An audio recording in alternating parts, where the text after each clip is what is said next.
এখন আপনাদের অনেক কাঙ্ক্ষিত ব্যক্তি মালয়েশিয়া যিনি মালয়েশিয়ান প্রবাসী আজহার বিশ্ববিদ্যালয় থেকে যিনি পড়াশোনা করেছেন, এখন বক্তব্য রাখবেন আজকের প্রধান বক্তা ডক্টর মিজানুর রহমান আজহারি সাহেব। ডক্টর মিজানুর রহমান আজহারি সাহেব, দুঃখিত, বিশেষ কারণে আমাদের আজকের প্রধান অতিথি আল্লামা মামুনুল হক সাহেব এখন বক্তব্য রাখবেন। সবাই ধৈর্য ধরে শুনবেন আশা করছি। আল্লামা মামুনুল হক।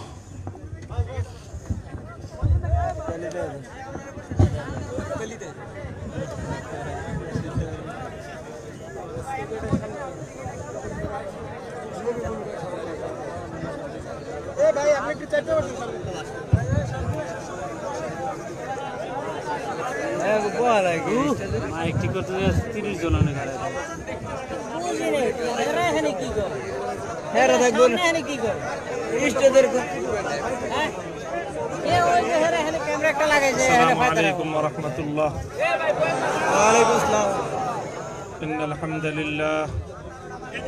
نحمده ونستعينه ونستغفره ونؤمن به ونتوكل عليه ونشهد أن لا إله إلا الله وحده لا شريك له ونشهد أن سيدنا وسندنا وحبيبنا وطبيب قلوبنا ومولانا محمد صلى الله تعالى عليه وعلى آله وأصحابه وبارك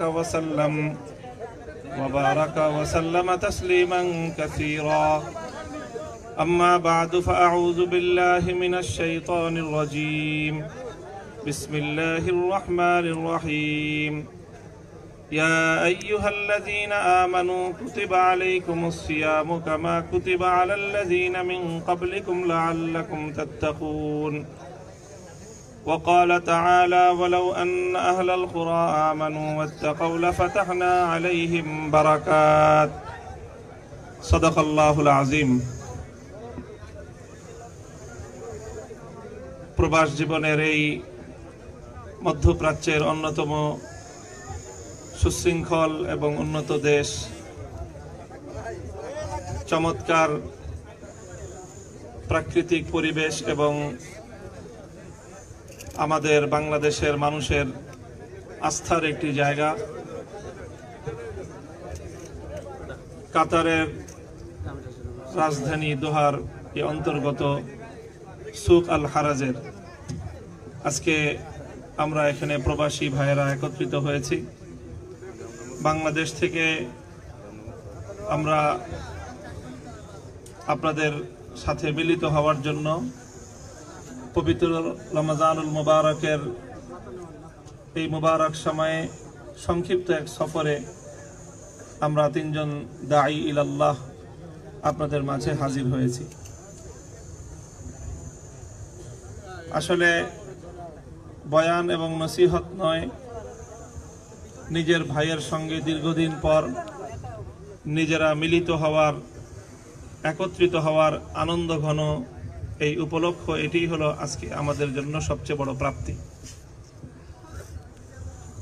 এরপরেও সংক্ষিপ্ত দু চারটি কথা আমি আপনাদের সম্মুখে আরজ করছি। আল্লাহ পাক রব্বুল আলামিনের বড় মেহেরবানি যে তিনি আমাদেরকে মহিমান্বিত রমজানুল মুবারক দান করেছেন। রমজানুল মুবারকের বিধান পবিত্র সিয়াম পালন করা, রোজা রাখা, এটি আল্লাহ পাক রব্বুল আলামিনের পক্ষ থেকে আমাদের জন্য এক মস্ত বড় বিধান। এটি শুধু আল্লাহর একটি হুকুম তাই নয়, বরং এটি আল্লাহ পাকের একটি নিয়ামত। আল্লাহ রাব্বুল আলামিন আমাদের উপর রোজার বিধান ফরজ করেছেন।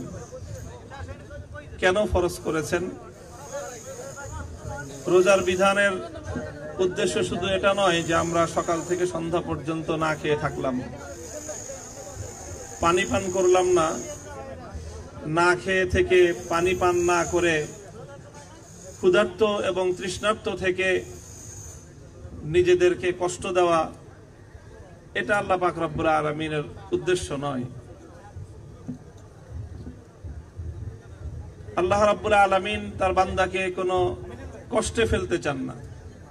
মা ইউরিদুল্লাহু লিয়াজআলা আলাইকুম মিন হারাজ, আল্লাহ আমাদেরকে কোনো কষ্টে ফেলতে রোজার বিধান দিয়েছেন, ব্যাপারটি এমন নয়।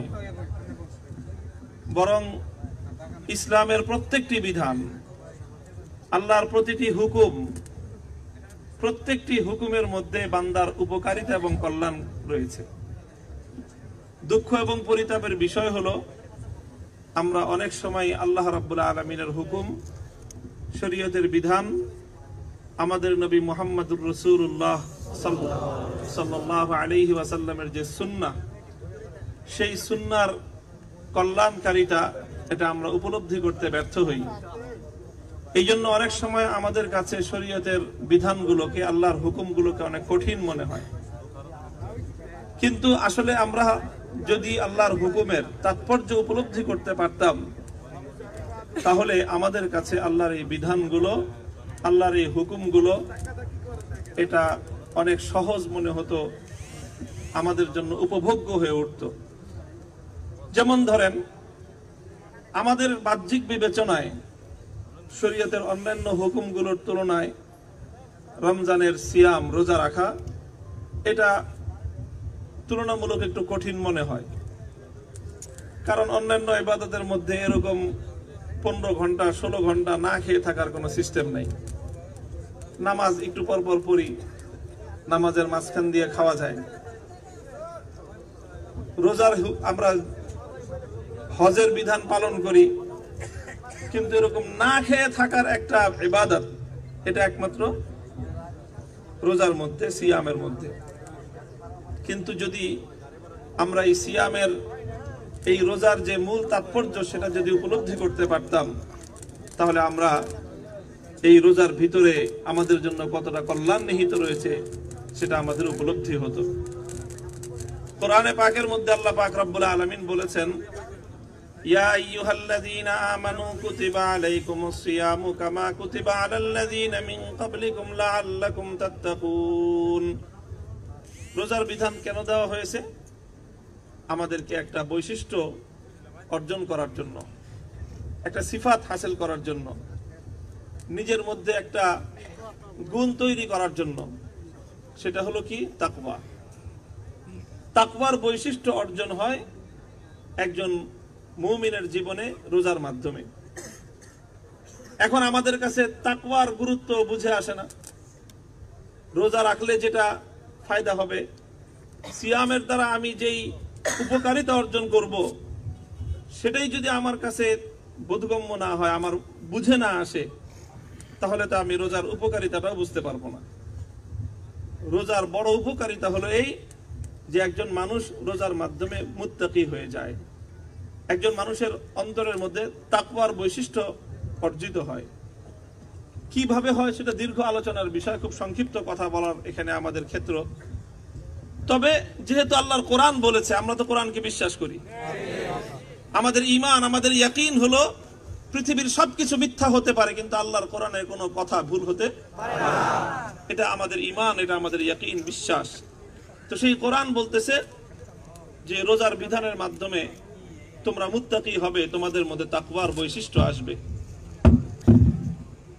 তাকওয়ার বৈশিষ্ট্য আসলে লাভ হবে কি? বড় অনেক উপকারিতা, তাকওয়ার বিভিন্ন উপকারিতার কথা কোরআনে পাকের মধ্যে বিভিন্ন আঙ্গিকে আল্লাহ পাক তুলে ধরেছেন। মৌলিক দুটি উপকারিতার কথা আমি আপনাদেরকে সংক্ষেপে বলি। একটা হলো পরকালীন উপকারিতা, আরেকটা বড় উপকারিতা রয়েছে তাকওয়ার, সেটি ইহকালীন। এই পৃথিবীতে আল্লাহ পাক রব্বুল আলামিন তাকওয়ার মাধ্যমে অনেক বড় কল্যাণ মানুষকে দান করেন। পরকালীন উপকারিতা হলো তাকওয়ার। আল্লাহ কোরআনে পাকের মধ্যে জায়গায় জায়গায় বলেছেন, ওয়াসারিউ ইলা মাগফিরাতিম মির রাব্বিকুম ওয়া জান্নাতিন আরদুহাস সামাওয়াতু ওয়াল আরদু উইদ্দাত লিল মুত্তাকিন।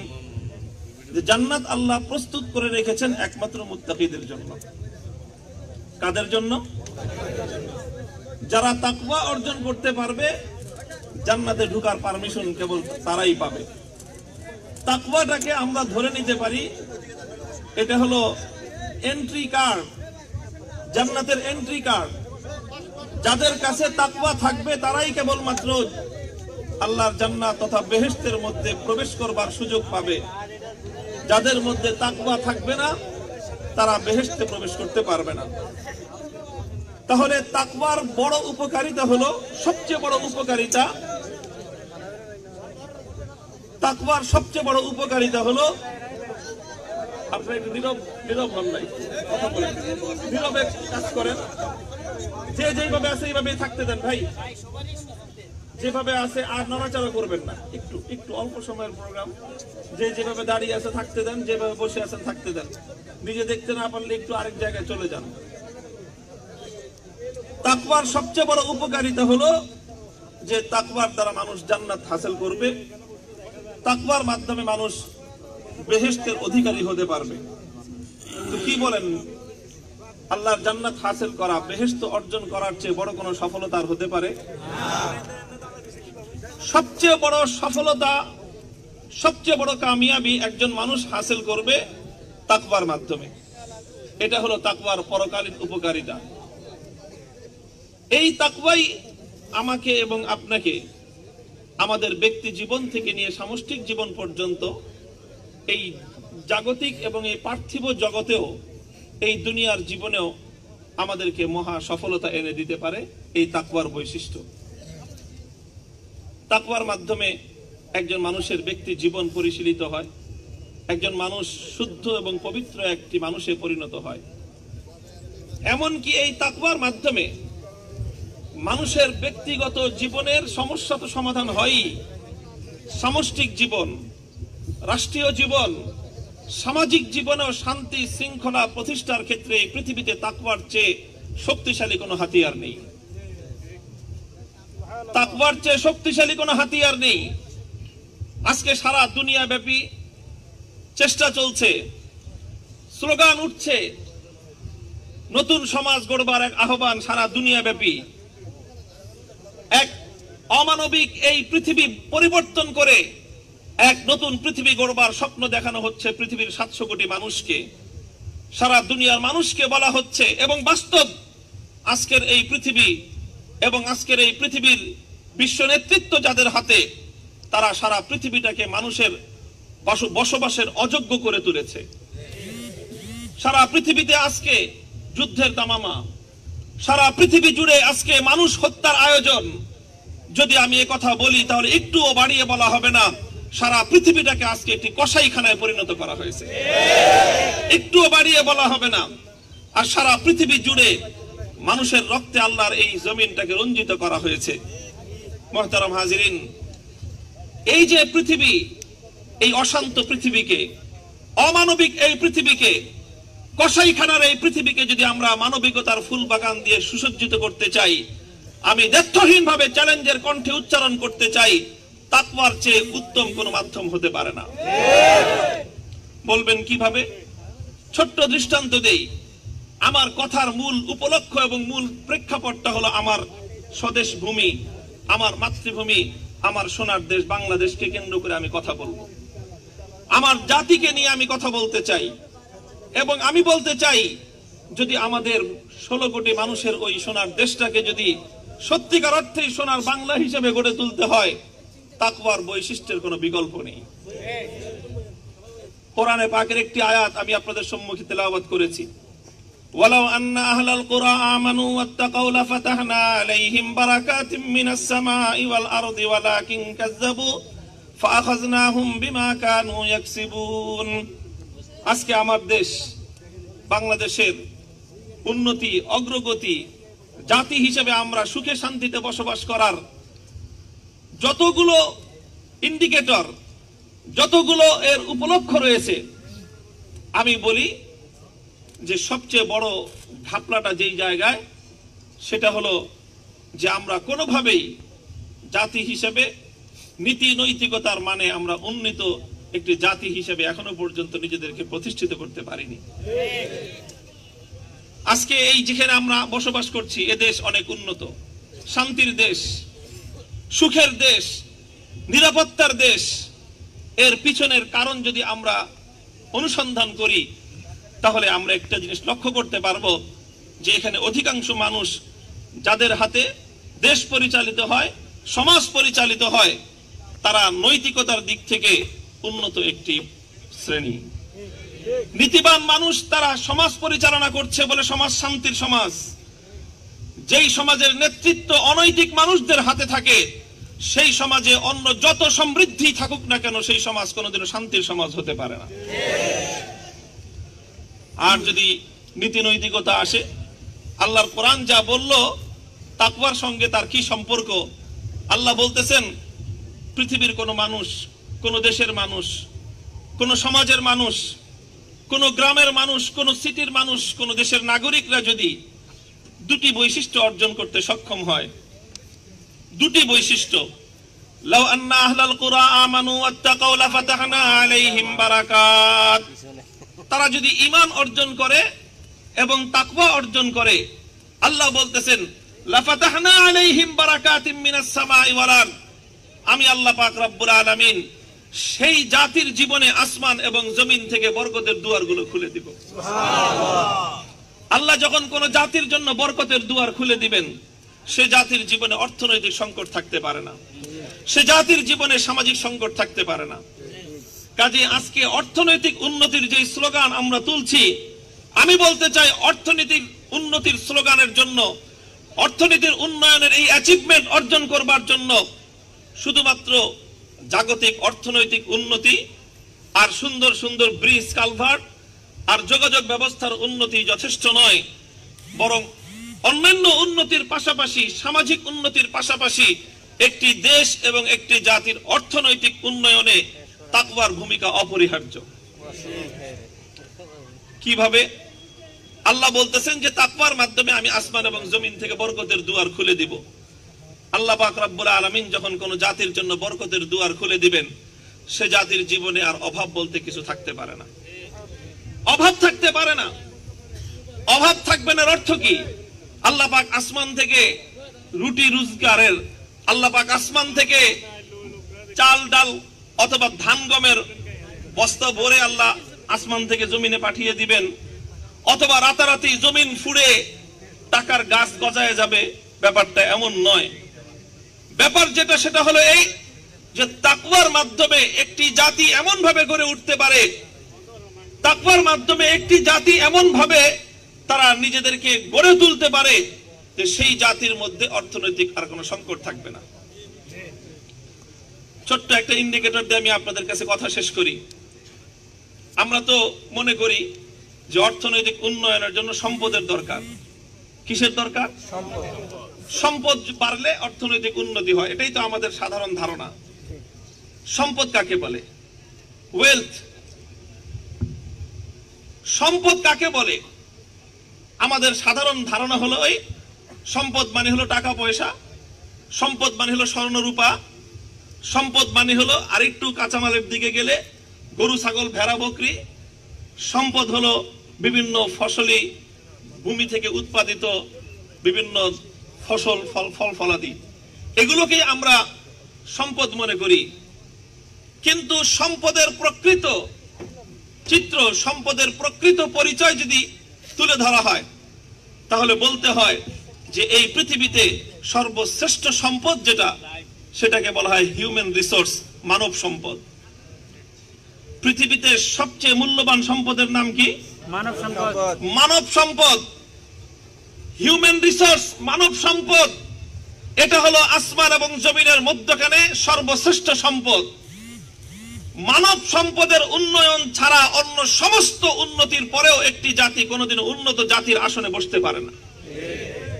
আমাদের জাতির উন্নয়নের সবচেয়ে বড় অন্তরায় হলো এই জায়গাটাতে যে আমরা এখনো আমাদের দেশ এবং জাতিকে আমরা মানব সম্পদে উন্নত এবং সমৃদ্ধ একটি দেশ এবং জাতি হিসেবে গড়ে তুলতে পারি নাই। মানব সম্পদের উন্নয়ন ছাড়া উন্নত দেশ হতে পারে না। মানব সম্পদের উন্নতি কাকে বলে? মানব সম্পদ বলতে আমরা কি বুঝি? আমাদেরকে একটা জিনিস আমাদের দেশ এবং জাতিকে বোঝানো হয়, পড়ানো হয় যে আমাদের উন্নতির সবচেয়ে বড় অন্তরায় হলো পপুলেশন। পপুলেশন বুঝেন? জনসংখ্যা। পপুলেশন মানে জনসংখ্যা। আমাদেরকে এক কথাই আমরা শুনতেছি সেই ছোট্ট কাল থেকে, আরো আমাদের জন্মের আগ থেকে আমাদের এক জিগির যে দেশের উন্নতি করতে হলে জনসংখ্যা কমাইতে হবে। জনসংখ্যা কেমনে কমাবা? আগে এক সময় জনসংখ্যা কমানো হয়তো ফ্যামিলি প্ল্যানিং এর মাধ্যমে, যেন মানুষের সন্তান জন্ম নেয় কম। দেখতেছে যে এইভাবে জনসংখ্যা কমানো যায় না, এখন নানান ভাবে জনসংখ্যা কমানোর নানা আয়োজন চলতেছে। মানুষকে হত্যা করে, খুন করে, গুম করে নানা ভাবে মানুষ কমাও, কারণ মানুষ না কমাইলে দেশ নাকি উন্নত হবে না। এরকম একটা কনসেপ্ট দাঁড় করানো হয়েছে। কিন্তু আল্লাহর কোরআনের থিওরি হলো যে মানুষ কমানোর দরকার নাই।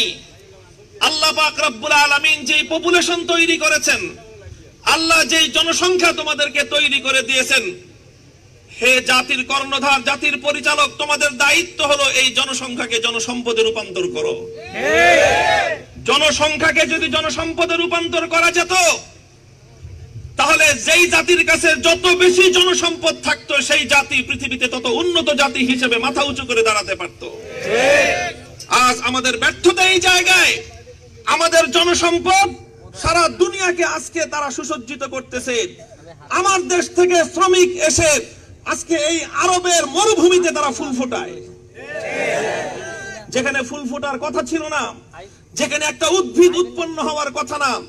আজ কাতারের রাস্তায় রাস্তায় দেখেন, ঘুরেন, সেখানে এই মরুভূমির বুকের উপর যেই সুন্দর সবুজের বাগান তৈরি হয়েছে, শস্য শ্যামল, সুন্দর সবুজ শ্যামল, এটা কিসের মাধ্যমে হয়েছে? এটা মানুষের পরিশ্রম।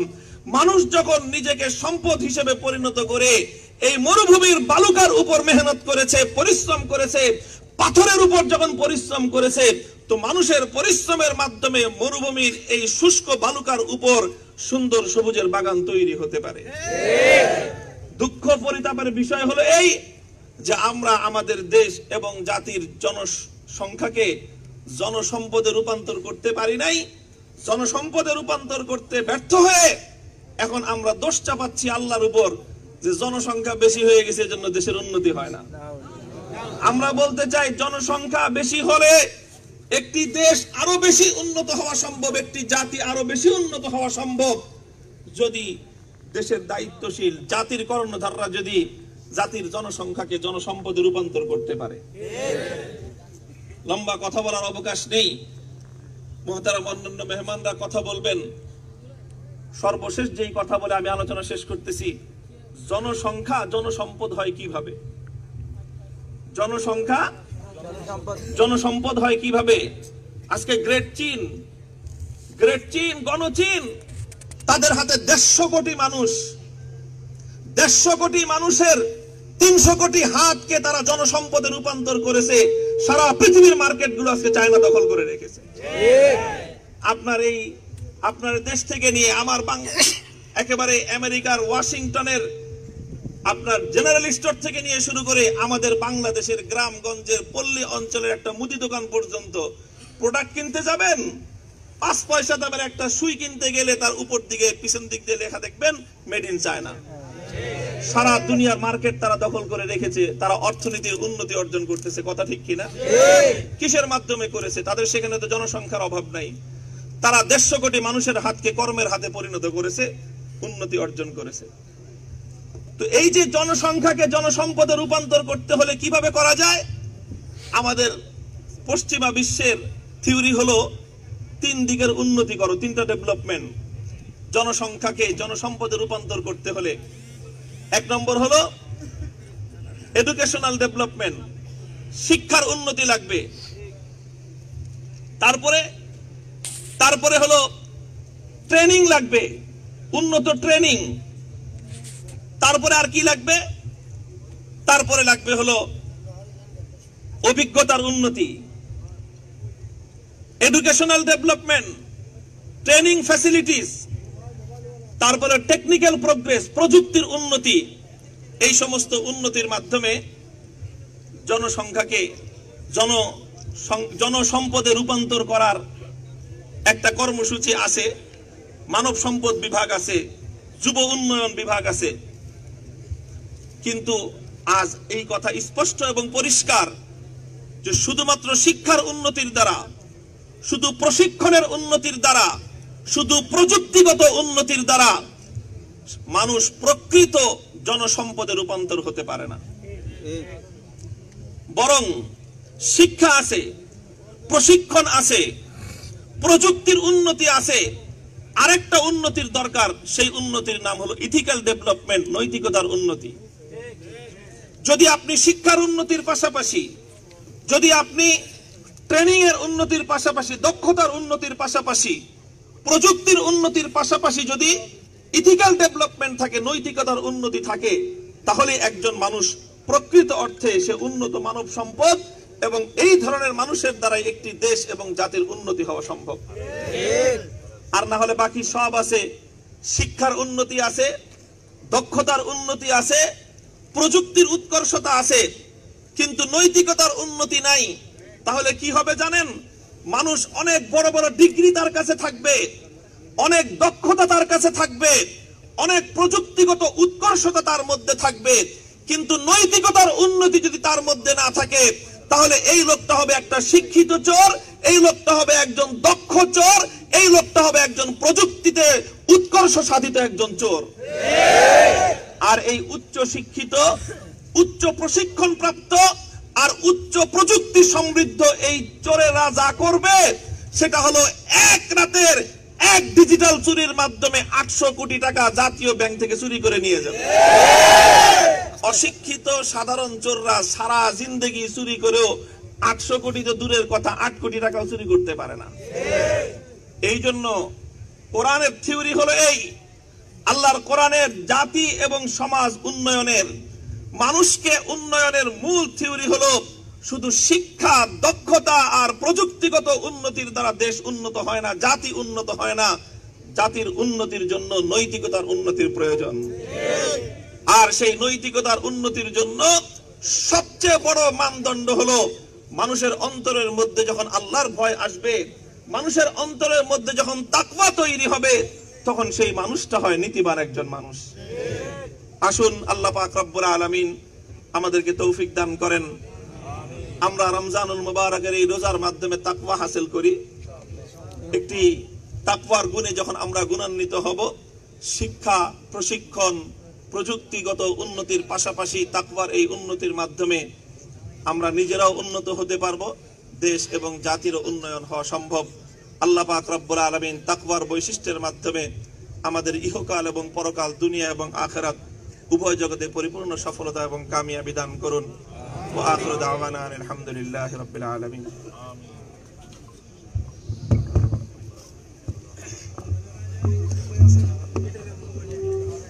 আপনাদের পক্ষ থেকে মেহমানকে ধন্যবাদ জানাচ্ছি আমাদের মূল্যবান পরামর্শ দেওয়ার জন্য। সত্যিকার অর্থেই একটা জাতি উন্নতি হতে পারে নৈতিকতার উন্নতির মাধ্যমে, তা না হলে সারা জাতি চোর ডাকাত সব ভরে যাবে।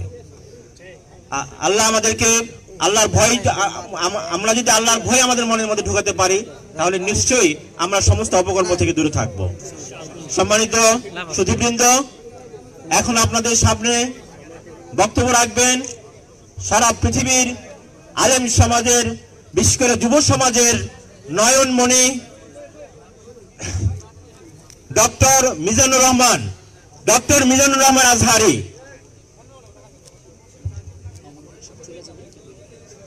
সম্মানিত সুধীবৃন্দ, আমাদের প্রধান অতিথি আল্লামা মামুনুল হক সাহেব আজকে প্রধান অতিথি, উনি পরে বক্তব্য রাখতেন, কিন্তু বিশেষ কারণে উনি চলে যাবেন বলেই তিনি আগে বক্তব্য দিয়েছেন। আমরা অবশ্যই আল্লামা মামুনুল হক সাহেবের জন্য দোয়া করব, যাতে উনি ইসলামের সেবা, দ্বীনের সেবা আরো বেশি বেশি করে করতে পারেন। আমিন। এখন বক্তব্য রাখছেন মোহতারাম হাজরিন, সময় যেহেতু স্বল্প, তাই মিজানুর রহমান আজহারি ভাইয়ের আলোচনারও জরুরত। আমাদের আর একটা প্রোগ্রাম থাকায় আমার যে দোয়ার সময়টা ছিল, যে শেষে দোয়া করব আমি, আমার সময়টুকুনো ভাইজানকে আমরা ছেড়ে দিয়ে আমরা দুইজন আরেকটি প্রোগ্রাম যেটা আছে সেটা সফল করার জন্য চলে যাচ্ছি। শান্তিপূর্ণভাবে আপনাদের কাছ থেকে রুখসত চাই এবং মোনাজাতের মাধ্যমে প্রোগ্রাম সুন্দর ইতি টানার জন্য আপনাদেরকে অনুরোধ জানাই। আসসালামু আলাইকুম।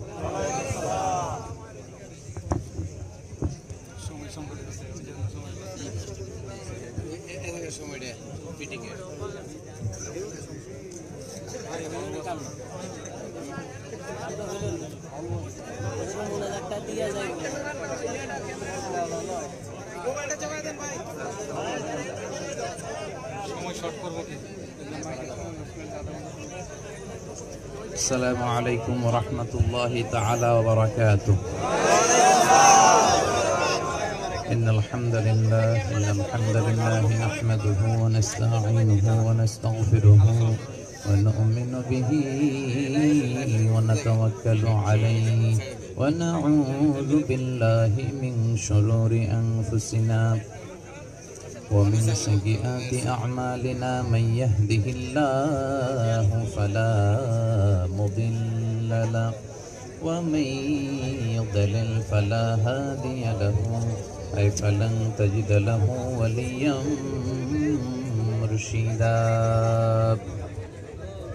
ونشهد أن لا إله إلا الله وحده لا شريك له والذي لا ضد له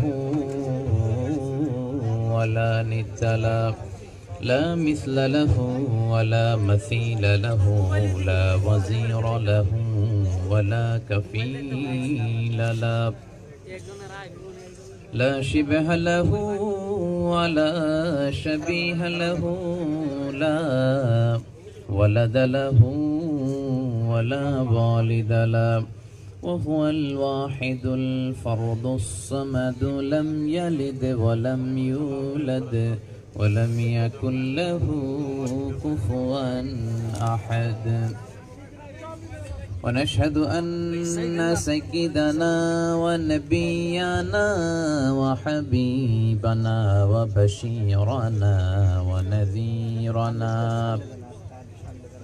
وطبيبنا وطبيب أرواحنا وحبيبنا وحبيب ربنا محمدا عبد الله ورسوله أرسله بالحق بشيرا ونذيرا وداعيا إلى الله بإذنه وسراجا منيرا.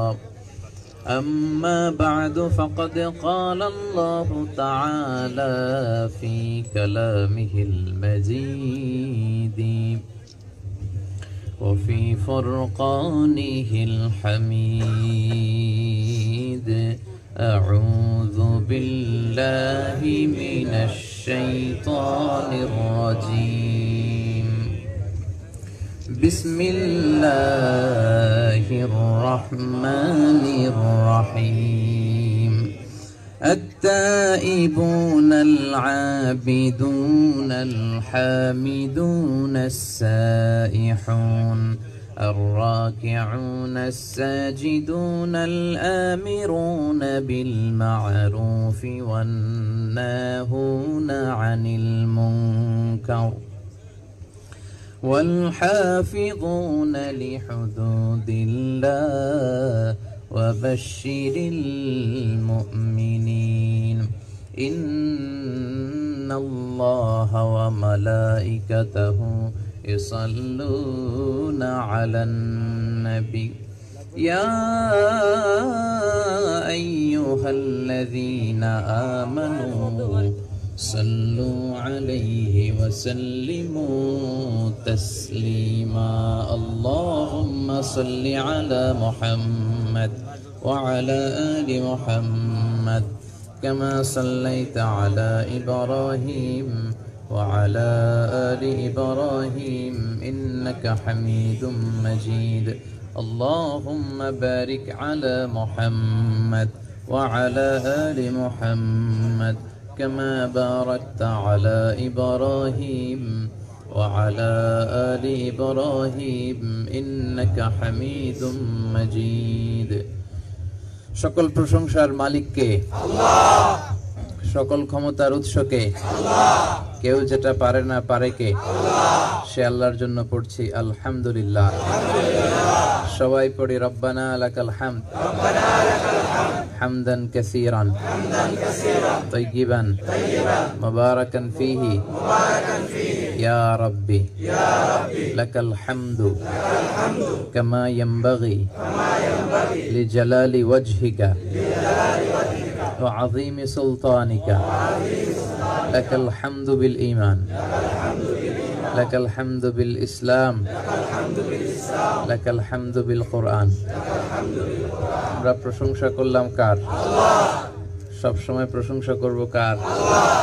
খাওয়ার সময়, ঘুমানোর সময়, সিনেমা দেখার সময়।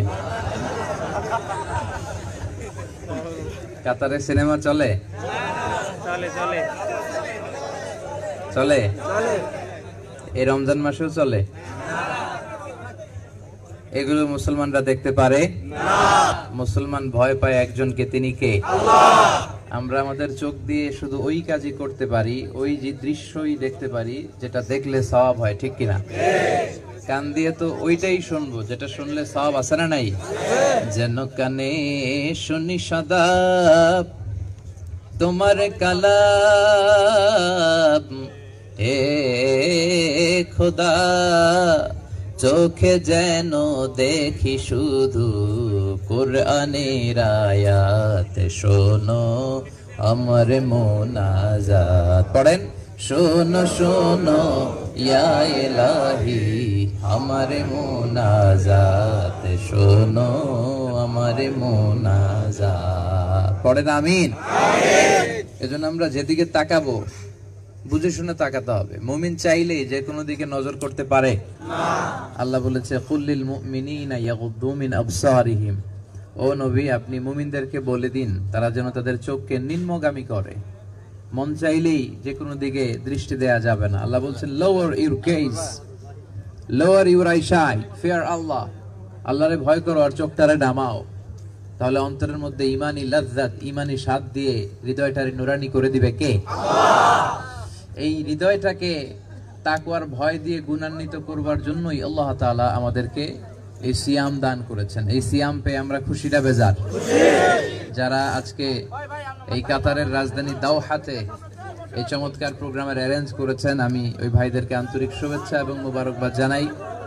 যারা আপনাদের ব্যস্ততা রেখে দিয়ে কোরআনের কথা শুনবার জন্য মহাবিশ্বের মহাবিশ্বয় মহাগ্রন্থ আল কোরআন আল কারীম থেকে কথা শোনার জন্য এসেছেন, তাদেরকে আমরা শুকরিয়া জানাই।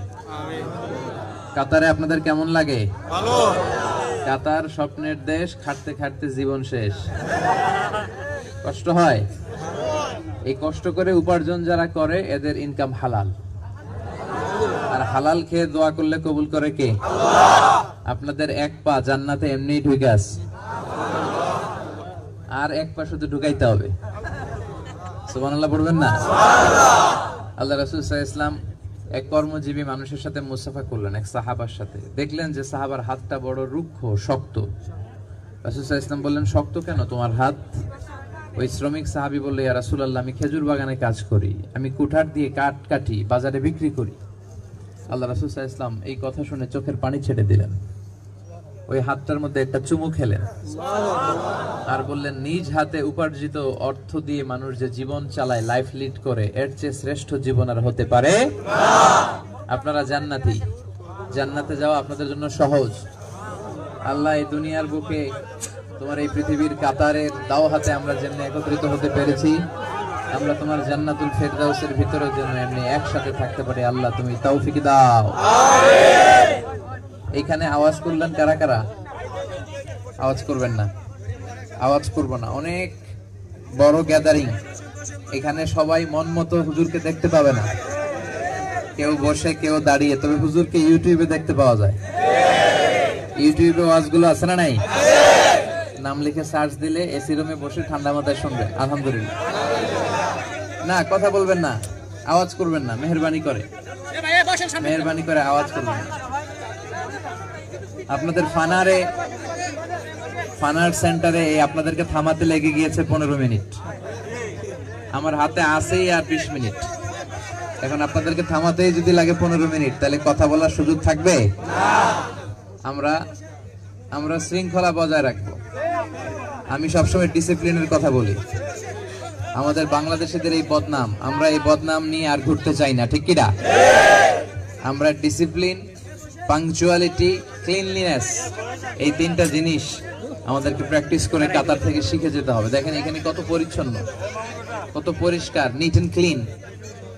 তারপরে সিগন্যাল পরে থাকলে আমরা যাই না, আমরা এখানে ওভারটেক করি না, আমরা অনিয়ম করি না। এই নিয়মের প্রতি শ্রদ্ধাশীলতা বাংলাদেশেও এই মেসেজটা আমাদের নিয়ে যাওয়ার দরকার আছে না নাই? এই জন্য আজকের প্রোগ্রামে কেউ আওয়াজ করবেন না, মেহরবানি করে। বাম দিকে মামুনুল হক ভাই কথা বলার সময় আওয়াজ হয়েছে, এখনো হচ্ছে, এটা ঠিক না। এদিকেও কম গ্যাদারিং না, এখান থেকে আলহামদুলিল্লাহ আওয়াজ নাই, কথা বলবেন না। 15-20 মিনিট আমরা কথা শুনে একসাথে বিদায় নিব। সম্মানিত ভাইরা, আমরা এমন একটা মুহূর্ত কাটাচ্ছি, এই মুহূর্তটা, এই যে কথা বলবেন না, এই মাসটা অনেক বরকতের মাস। রোজা রেখে কথা বলা খুব কঠিন। এই মাসে নফল ইবাদত করলে ফরজের সমান সওয়াব, ফরজ ইবাদত করলে 70টা ফরজের সমান সওয়াব। এই মাসে আল্লাহ তাআলা জান্নাতে একটা স্পেশাল দরজা আপনাদের জন্য রেডি করে রাখেন, এটার নাম হচ্ছে আর রাইয়ান। রোজাদাররা ছাড়া কেউ এই রাইয়ান গেট দিয়ে ঢুকতে পারবে না। মান দাখালাহু লাম ইয়াজমা আবাদা, একবার যে রাইয়ান গেট দিয়ে ঢুকবে চিরকালের জন্য তার গলা থেকে তৃষ্ণা দৌড়ে পালাবে। ওই রাইয়ান গেট দিয়ে আমরা ঢুকতে চাই কি চাই না? আল্লাহ রাসূল সাল্লাল্লাহু আলাইহি সাল্লাম বলেছেন, ইযা জাআ রমাদান ফুতিহাত আবওয়াবুস সামা ওয়া গুল্লিকাত আবওয়াবু জাহান্নাম ওয়া সুফিদাতিশ শায়াতিন। যখন রমাদান আসে জান্নাতের দরজাগুলোকে খুলে দেয়া হয়, জাহান্নামের দরজা বন্ধ করে দেয়া হয়। The doors of heavens are opened, the doors of hellfire are closed, wa suffidatish shayatin, শয়তানকে শিকলবন্দি করা হয়। এটা কোরআন নাজিলের মাস, শাহরু নুজুলিল কোরআন, শাহরু রমাদান আল্লাযী উনজিলা ফীহিল কোরআন হুদাল লিন-নাসি ওয়া বাইয়িনাতিন মিনাল হুদা ওয়াল ফুরকান। এজন্য এই রমাদান মাসে, কোরআন নাজিলের মাসে আমরা যেন বেশি বেশি কোরআন তেলাওয়াত করি এবং তারাবির সালাতে যে আমরা যেন তেলাওয়াত শুনি।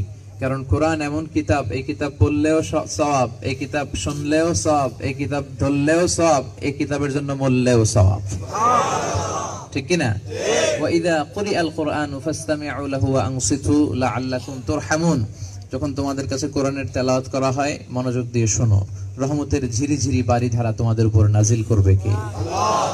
এজন্য আমরা সালাতুত তারাবিতে যেন অংশগ্রহণ করি, আমরা যেন পড়ি। যে মসজিদে 20 রাকাত পড়েন, 8 রাকাত পড়েন, তবে 20 আর 8 নিয়ে ঠেলাঠেলি করেন না। কাতারে আশা করি এগুলো নাই। এই যে কত সুন্দর পরিবেশ, একটা সম্প্রীতি আমরা দেশের বাইরে প্র্যাকটিস করি, এটার একটু কষ্ট করে প্লেনে ব্যাগে করে দেশে নেওয়া যায় না? হ্যাঁ, আমরা চাইলেই কিন্তু দেশটারে সুন্দর করতে পারি, কারণ আপনাদের টাকায় সচল বাংলাদেশ, আপনাদের পাঠানোর এই রেমিটেন্সেই আমাদের দেশের অর্থনীতির চাকা ঘুরে। সো আপনাদের বিষয়টাকে চাইলেই নেগলেক্ট করা যাবে না। আপনারাই দেশের আসল hero, the super hero of Bangladesh. এই জন্য আপনারাই পারেন দেশকে পরিবর্তন করতে। এই উন্নত দেশে আমরা যা যা শিখলাম আমরা নিয়ে যাব, আর কোরআন নাজিলের মাসে বেশি বেশি কোরআন তেলাওয়াত করব, কোরআনের অর্থ বোঝার চেষ্টা করব। রাজি আছেন তো? আমি এই মহাবিশ্বের মহাবিশ্বয় মহাগ্রন্থ আল কোরআন আল কারীম থেকে সূরাতু আত-তাওবার একটি আয়াত তেলাওয়াত করেছি, 112 নম্বর আয়াত। এই আয়াতে আল্লাহ তাআলা মুমিন বান্দাদের 9টি গুণের কথা বলেছেন। কয়টি? 9টি। আমরা এই গুণগুলো অর্জন করে জান্নাতে যেতে চাই। সবাই যেতে চান? তাহলে এই স্বল্প সময়ে 9টি গুণের ব্যাপারে আমরা কিছু কথা শুনবো। আল্লাহ প্রথম গুণটা শুরু করেছেন যে মুমিন বান্দার, আমার প্রিয় বান্দাদের, আমার বিশ্বাসী বান্দাদের প্রথম গুণ হচ্ছে আত-তাইবুন।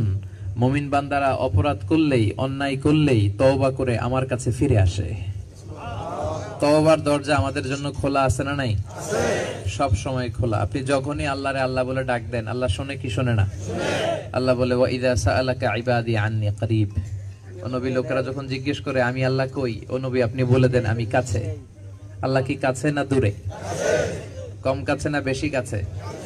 আল্লাহ বললেন ওয়া নাহনু আকরাবু ইলাইহি মিন হাবলিল ওয়ারিদ। ঘাড়ের এই রগ তোর যত কাছে, আমি আল্লাহ তার চেয়েও তোর বেশি কাছে।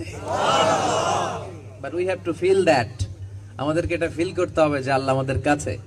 আল্লাহর রহমত, বরকত, মার্সি, ব্লেসিংস সব সময় অফুরন্ত ভাবে আমাদের জন্য ঝরছে। এজন্য মুমিন বান্দার বৈশিষ্ট্য হচ্ছে পাপ হতে পারে, মুমিন মাত্রই পাপ করবে। কুল্লুকুম খাত্তাউন ওয়া খায়রুল খাত্তাইন আত-তাওয়াবুন। আল্লাহ রাসূল সাল্লাল্লাহু আলাইহি ওয়াসাল্লাম বলেছেন তোমরা সবাই পাপী, আমরা সবাই কি? আওয়াজ করে বলতে হবে, সবাই কি? শুধু কি পাপী? পাপীর ঘরের পাপী। আমি পাপী, আমার বাবা পাপী, আমার দাদা পাপী, আমাদের 14 গোষ্ঠী পাপী, ঠিক কি না? আমরা পাপী। কুল্লুকুম খাত্তাউন, সবাই পাপী। কিন্তু এই পাপীদের মধ্যে ভালো পাপী হচ্ছে ওই পাপী যে পাপী পাপ করার পরে তওবা করে কার কাছে? এজন্য আল্লাহ বলছেন, ইয়া আইয়ুহাল্লাযীনা আমানু তুবু ইলাল্লাহি তাওবাতান নাসুহা। ও গোলাম, আল্লাহর কাছে তওবার মতো তওবা করো। তওবা মানে আর রুজু ইলাল্লাহ, আর রুজু ইলাল্লাহ, to go back to your lord. অপরাধ হয়েছে, অন্যায় হয়েছে, আমরা ফিরে যাব কার কাছে? ক্ষমা চাইবো কার কাছে? 24/7 সব সময় আল্লাহর দরজা আমাদের জন্য খোলা আছে না নাই? আমরা কত পাপ করেছি, কত অন্যায় করেছি, আমাদের পাপ আর অন্যায় যত বড় হোক, আল্লাহর দয়া তার চেয়ে বড়। আমাদের পাপ, আমাদের অন্যায় যদি হয় খালের পানির সমান, বিলের পানির সমান, আল্লাহর দয়া সাগরের পানির সমান। আপনাদের পাশেই তো সাগর, বুঝাইতে সুবিধা হচ্ছে। আমাদের পাপ যদি হয় খালের পানির সমান, উনার দয়া কিসের সমান?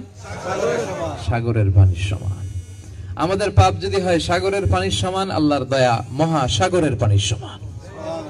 আমাদের পাপ আর অন্যায় যদি হয় পাহাড়ের সমান, আল্লাহর দয়া আকাশের সমান।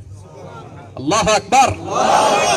এজন্য আল্লাহ বলেছেন, লা তাখনাতু মির রাহমাতিল্লাহ। ও গোলাম, খবরদার আমার রহমত থেকে নিরাশ হয়ে যেও না।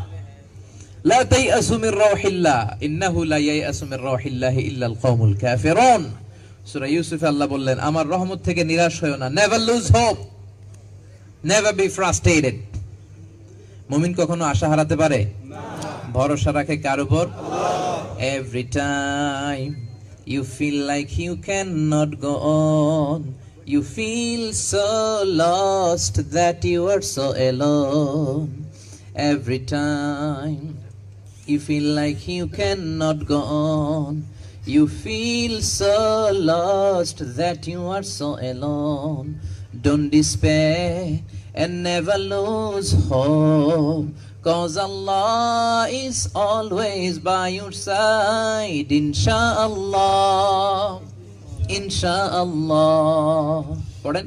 Insha'Allah, you'll find your way. Insha'Allah, Insha'Allah, Insha'Allah, you'll find your way. Pardon? Allahu Akbar.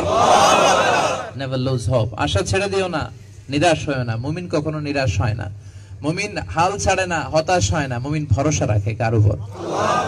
এজন্য লা তাইআসু মির রাহিল্লাহ, আল্লাহ বলে আমার মুমিন বান্দারা নিরাশ হয় না। তারা, তাদের প্রথম গুণ হচ্ছে তাইবুন, তারা পাপ করলেই চোখের পানি ছেড়ে মাফ চায় কার কাছে? 2 ফোঁটা পানি আল্লাহর কাছে প্রিয়, জিহাদের ময়দানে শহীদের রক্তের ফোঁটা আর অনুতপ্ত বান্দার চোখের পানির ফোঁটা।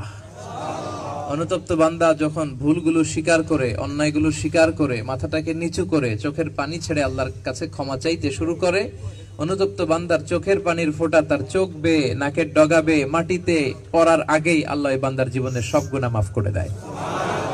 শয়তান আল্লাহকে চ্যালেঞ্জ করেছে যে আল্লাহ, আপনি 8টা জান্নাত কেন বানালেন? জাহান্নাম 60টা কেন বানালেন? জাহান্নাম বেশি বানানো দরকার ছিল, কারণ আপনার একটা বান্দারও আমি জান্নাতে ঢুকতে দেব না। আমি ডান দিক থেকে, বাঁ দিক থেকে, সামনে থেকে, পেছন থেকে ধোঁকা দেব। ওর রগের শিরায় শিরায়, রক্তের মাজরার দাম ঢুকে ঢুকে আমি ধোঁকা দেব। তাফসীর মাহফিলে যেতে চাইবে, আমি ধোঁকা দিয়ে গানের কনসার্টে নিব। আপনি তো একটারও জান্নাতে ঢোকাতে পারবেন না। আল্লাহ বললেন, তুই আমারে চ্যালেঞ্জ দিলি শয়তান, আমিও তো তোর চ্যালেঞ্জ নিলাম। তুই চ্যালেঞ্জ দিলি, আমিও চ্যালেঞ্জ নিলাম। তুই আজীবন ধোঁকা দিবি, আজীবন পাপ করাবি, অন্যায় করাবি, কিন্তু কোন এক মাহফিলে এসে, কোন আল্লাহর ঘরের মসজিদে ঢুকে একবার নিজের গুনার কথা স্মরণ করে তওবা করে যখন আমার কাছে ক্ষমা চাইবে, আমি বান্দার জীবনের সব গুনাহ মাফ করে দেব, সব মাফ করে জান্নাত দেব। তুই কি করবি? সুবহানাল্লাহ পড়বেন না? তিনি দয়ার সাগর, তার দয়ার কোনো শেষ আছে? আল্লাহ তুমি দয়ার সাগর, রহমানুর রহিম, তোমার দয়ায় পূর্ণ আমার সারা নিশিদিন, তোমার দয়ায় পূর্ণ আমার সারা নিশিদিন। আলহামদুলিল্লাহ পড়া। আল্লাহর দয়ার শেষ নাই, মায়ার শেষ নাই, ভালোবাসার শেষ নাই। দয়া, মায়া আর ভালোবাসাকে তিনি 100 টুকরা করে এক টুকরা আমাদের মধ্যে ভাগ করে দিয়েছেন, আর নিজের মধ্যে 99 টুকরা দয়া ভালোবাসা রেখে দিয়েছেন। দেখেন আমাদের এক টুকরা ভালোবাসার কারণে পৃথিবীতে কত ভালোবাসা। ভালোবাসার দিবস আছে না নাই? কাতারেও আছে এগুলা? কত তারিখে হয়? নাই? আলহামদুলিল্লাহ পড়েন। তো এই যে ভালোবাসার গান, ভালোবাসার সিনেমা, ভালোবাসার ফিল্ম, কত ভালোবাসাবাসী এক টুকরা আমরা পেয়েছি। কিন্তু আল্লাহর মধ্যে ভালোবাসা কয় টুকরা? আল্লাহর দয়া রহমত ভালোবাসা বেশি না কম? আল্লাহর দয়া রহমত ভালোবাসা ছাড়া আমরা জান্নাতে যেতে পারবো? আল্লাহ রাসূল সাল্লাল্লাহু আলাইহি ওয়াসাল্লাম বললেন কেউ জান্নাতে যেতে পারবে না আল্লাহ তাআলার দয়া ছাড়া। আম্মা জান আয়েশা বললেন, ইয়া রাসূলুল্লাহ আপনিও না? আল্লাহ রাসূল বললেন, না আমিও না, তবে সেদিন আল্লাহর দয়া রহমত ভালোবাসা আমাকে চারদিক থেকে ঘিরে রাখবে। বনি ইসরাইলের এক আবেদ 100 বছর আল্লাহর ইবাদত করে যখন কিয়ামতের দিন দাঁড়াবে, আল্লাহ তাকে বলবেন, ও আল্লাহর ওলি, অনেক ইবাদত করেছো, উদখুলিল জান্নাতা বিরাহমাতি, আমার রহমত দয়া নিয়ে জান্নাতে ঢুকো, go to the paradise with my mercy. হঠাৎ করে আল্লাহর ওলি বলবে, বাল বি আমালি, কেন আল্লাহ আপনার রহমত দিয়ে জান্নাতে যাওয়া লাগবে? আমি আমার আমল দিয়ে জান্নাতে যেতে চাই। আপনারা আমল দিয়ে জান্নাতে যেতে চান? হ্যাঁ, আমাদের যে ভাঙ্গাচুরা আমল, এটা রে মিজানের পাল্লায় তুললে কোনো আওয়াজই হবে না, কোনো ওজনই পাওয়া যাবে না। আল্লাহ বলবেন, তুমি এত আমল করেছো যে তোমার আমল দিয়ে জান্নাতে যেতে চাও। ওকে ম্যান, চলো হিসাব করি। তোমার সারা জীবনের আমল এক পাল্লায়, আর আমি যে দয়া করে 2টা চোখ দিয়েছি, 2টা না, একটা এক পাল্লায়, দেখে ওজন দেই। ওজন দিয়ে দেখা যাবে মুহূর্তে চোখের পাল্লা ভারী হয়ে গেছে। আল্লাহ বলবেন, এবার হিসাব বলে তুই জাহান্নামে যাবি। কই যাবি? Go to the hell fire, জাহান্নামে যা। এবার ও টনক নড়বে, সে বলবে, আল্লাহ মাফ চাই, দোয়াও চাই, জাহান্নামে আমি যেতে পারবো না, আল্লাহ তুমি মাফ করে দাও, আমি বুঝতে পারিনি তোমার দয়া, তোমার রহমত, তোমার মায়া আর তোমার ভালোবাসা ছাড়া কশিন কালেও আমি জান্নাতে ঢুকতে পারবো না। আল্লাহ বলবেন, এখন তুমি লাইনে আসছো মিয়া, now you are on the right track, উদখুলিল জান্নাতা বিরাহমাতি, যাও আমার রহমতে, আমার দয়ায়, আমার ভালোবাসায় জান্নাতে ঢুকে যাও। আমরাও আল্লাহর কাছে কিয়ামতের দিন কোনো বিচার চাই না। মান নুকিশা উযিবা, যার হিসাব নিকাশ নেওয়া হবে ওকে আল্লাহ আযাব দিয়ে ছাড়বেন। মান নুকিশা হালাকা, যার হিসাব আল্লাহ নেবেন ও হালাক, ধ্বংস হয়ে যাবে। বেঁচে যাবে তারা যাদেরকে আল্লাহ দয়া করবেন। এজন্য কিয়ামতের দিন আমরা কি আল্লাহর কাছে বিচার চাই না দয়া চাই? আওয়াজ তুলে বলতে হবে, বিচার না দয়া। আমরা আল্লাহর কাছে বলি, আল্লাহ তুমি আমাদের বিচার করো না, ঠিক কি না?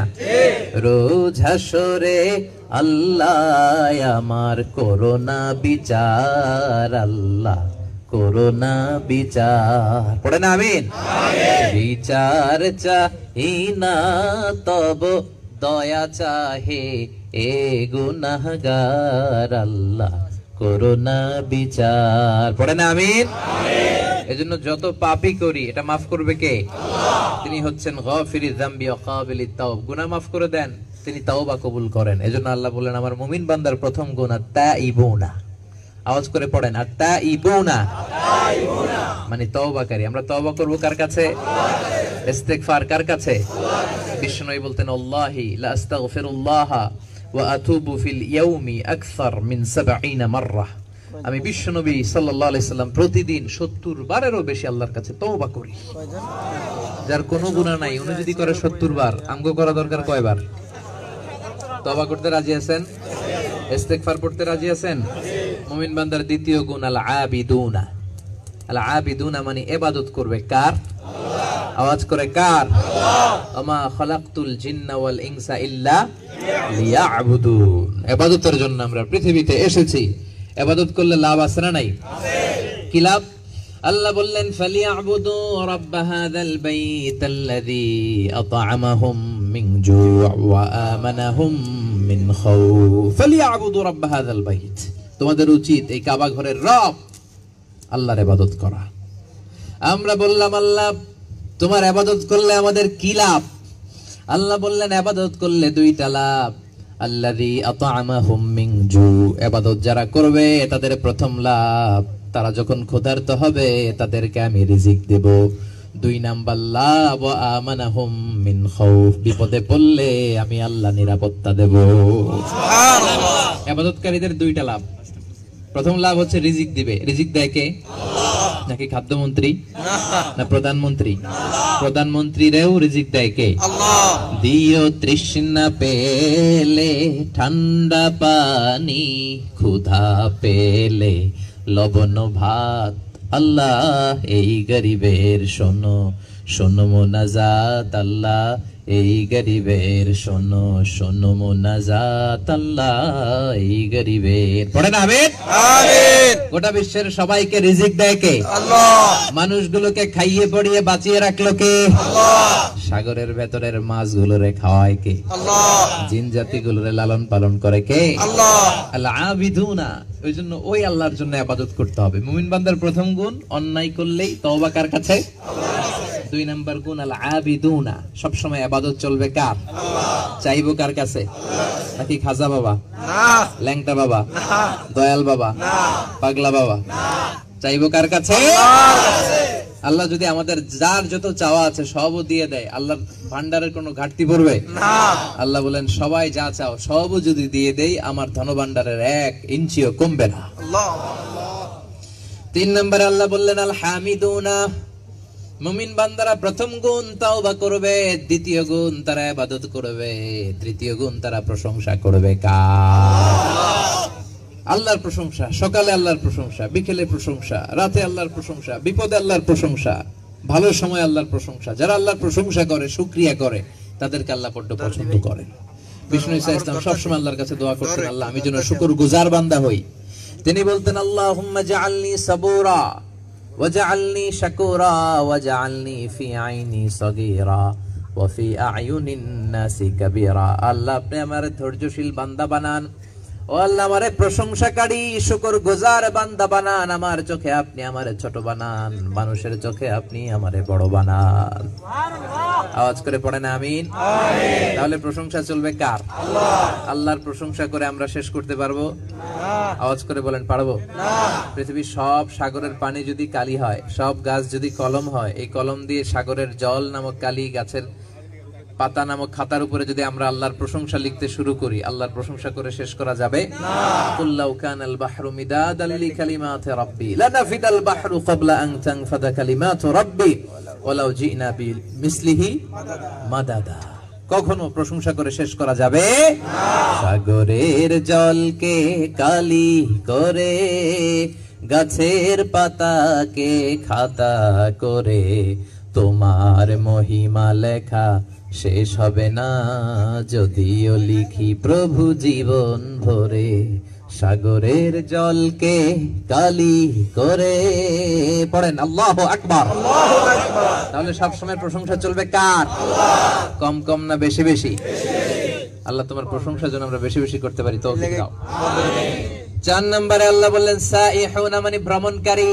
মুমিন বান্দারা জ্ঞানের জন্য ভ্রমণ করবে, দাওয়াতের জন্য ভ্রমণ করবে, সফর করবে। এই যে আমরা সফরে এসেছি, এটা হলো সাইহুনা। আলহামদুলিল্লাহ পড়া।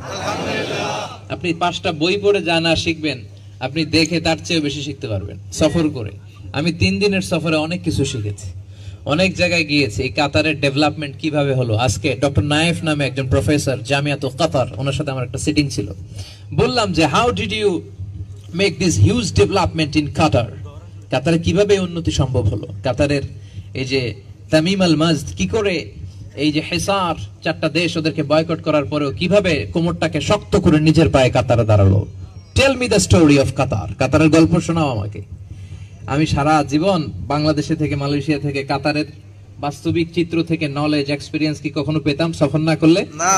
এজন্য আল্লাহ বললেন আমার মুমিন বান্দারা আসাইহুনা, সফর করে, কুল সিরু ফিল আরদ, জমিনে ছড়িয়ে পড়ো আর দেখো আমি মিথ্যাবাদীদের সাথে কি আচরণ করেছি। ফেরাউনকে যে দেখে আসো, ডেড সি যে দেখে আসো। আমি দেখে আসছি ফেরাউনকে, আমি মিশরে পড়াশোনা করেছি। পৃথিবীতে যেখানে আযাব দিয়ে আদ সামুদকে, জাতিগুলোকে ধ্বংস করেছি, দেখে আসো। তোমার ঘুমন্ত বিবেক জেগে উঠবে, তোমার বন্ধ চক্ষুটা খুলে যাবে, ঠিক কিনা? সাগরের দিকে তাকাও, পাহাড়ের দিকে তাকাও, আকাশের বিশালতার দিকে তাকাও। আল্লাহরে খুঁজে পাও না? পাহাড়ের দিকে তাকালে পাহাড় তোমাকে বলে দিবে এই পাহাড়ের রব হচ্ছে আমার আল্লাহ। সাইহুনার প্রথম ব্যাখ্যা হলো মুসাফিরুন, সাইহুনার দ্বিতীয় ব্যাখ্যা হলো সাইমুন, মানে রোজাদার। সাইমুন মানে রোজাদার। পড়েন আলহামদুলিল্লাহ। আলহামদুলিল্লাহ। রোজাদারদেরকে কিয়ামতের দিন ফেরেশতারা উপহার দিবে না। রোজাদারদের হাতে কোন নবীরা উপহার তুলে দিবে না, রোজাদারের হাতে কোন হুর গেলমানরা পুরস্কার দিবে না। আল্লাহ বলে রোজাদারের হাতে পুরস্কার আমি আল্লাহ নিজ হাতে তুলে দেব। সাইহুন মানে সাইমুন মানে আপনারা। সাইহুনের 3 নাম্বার ব্যাখ্যা হচ্ছে আল মুজাহিদুন ফি সাবিলিল্লাহ, জিহাদ। জিহাদের ভুল ব্যাখ্যা করে অনেকে, জিহাদকে জঙ্গিবাদ আর সন্ত্রাসবাদের সাথে মিলাতে চায়। সম্মানিত ভাইরা, দুই জিনিস, জিহাদ করা ফরজ আর জঙ্গিবাদকে হারাম করেছে কে? আল্লাহ। জঙ্গিবাদ আর সন্ত্রাসবাদের কবর রচনার জন্য জিহাদকে ফরজ করলো কে? আল্লাহ। যারা সত্যের পক্ষে তারা মুজাহিদ, আর যারা সত্য মানতে চায় না এরা জঙ্গি। আপনারা কোরআনের পক্ষে না বিপক্ষে? পক্ষে। ইসলামের পক্ষে না বিপক্ষে? পক্ষে। আপনারা এক একজন মুজাহিদ। আর যারা ইসলামকে পছন্দ করে না, কোরআনের আওয়াজকে শুনতে চায় না, এরা কি মুজাহিদ না জঙ্গি? জঙ্গি। আবু জাহেল ছিল জঙ্গি, মুজাহিদ ছিল বিশ্বনবী। চিল্লায় বলেন ঠিক কিনা? ঠিক। নমরুদ ছিল জঙ্গি, সাইয়েদনা ইব্রাহিম ছিল মুজাহিদ। ঠিক। ফেরাউন ছিল জঙ্গি, সন্ত্রাস, আর সাইয়েদনা মুসা আলাইহিস সালাম ছিলেন মুজাহিদ। এখন আমরা কি জঙ্গি হতে চাই না মুজাহিদ হতে চাই? মুজাহিদ।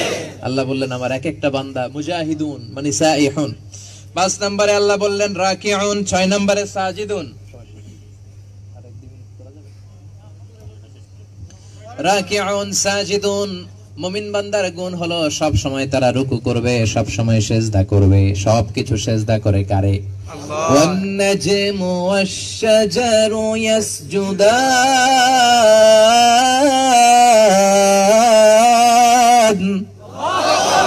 আন-নাজম ওয়াশ-শাজার, আকাশের সব তারা, সব গাছ সিজদা করে কারে? আল্লাহ। আমরাও সিজদা করি কারে? আল্লাহ। আল্লাহ কিয়ামতের দিন বলবেন সিজদা দাও। যারা সেজদা দিয়েছেন সেজদায় লুটিয়ে পড়বেন, আর যারা সেজদা দেয় নাই এদের পিঠটারে লোহার মতো শক্ত করে দিবে কে? আল্লাহ। সেজদা দিলেই আল্লাহর কাছে চলে যায়। কে বললেন?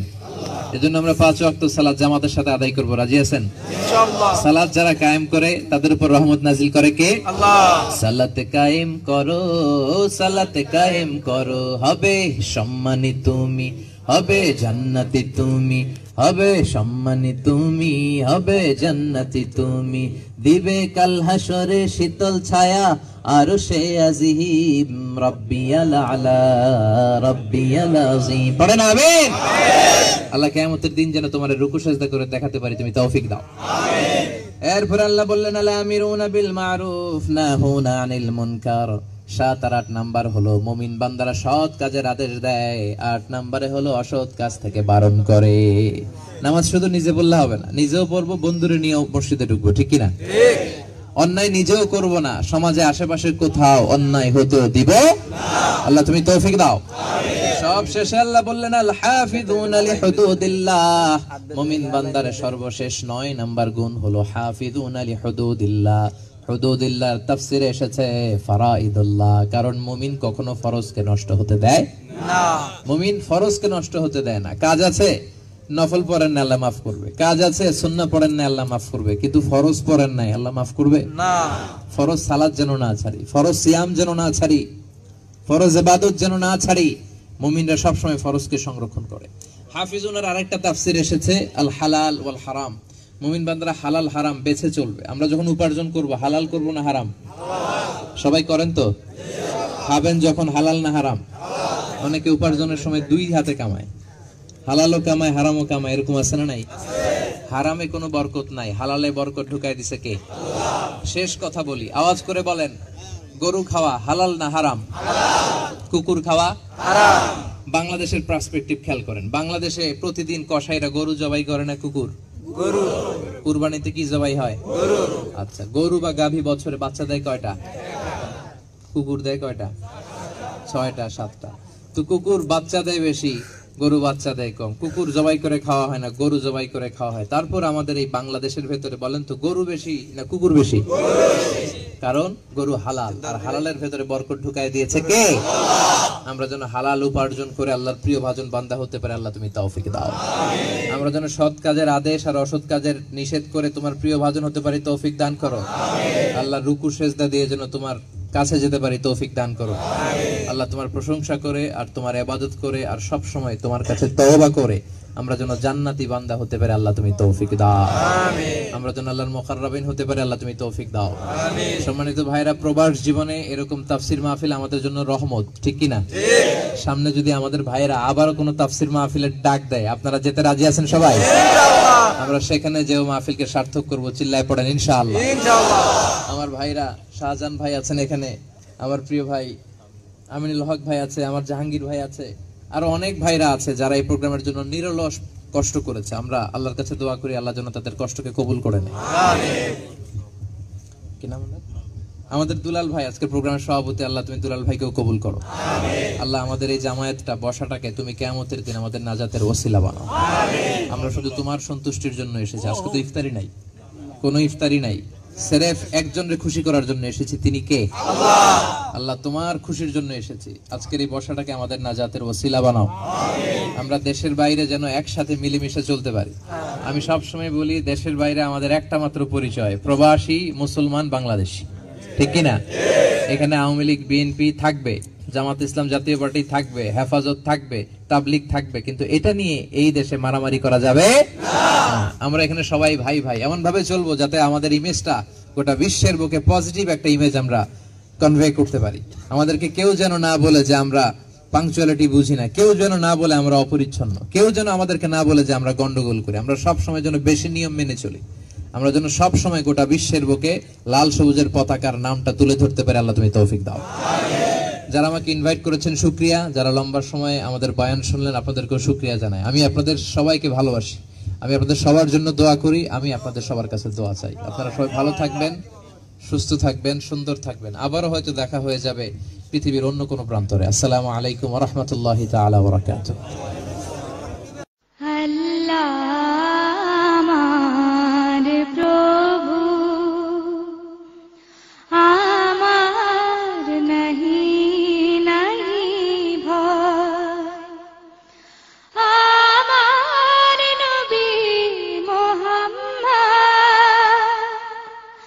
जाहर तरी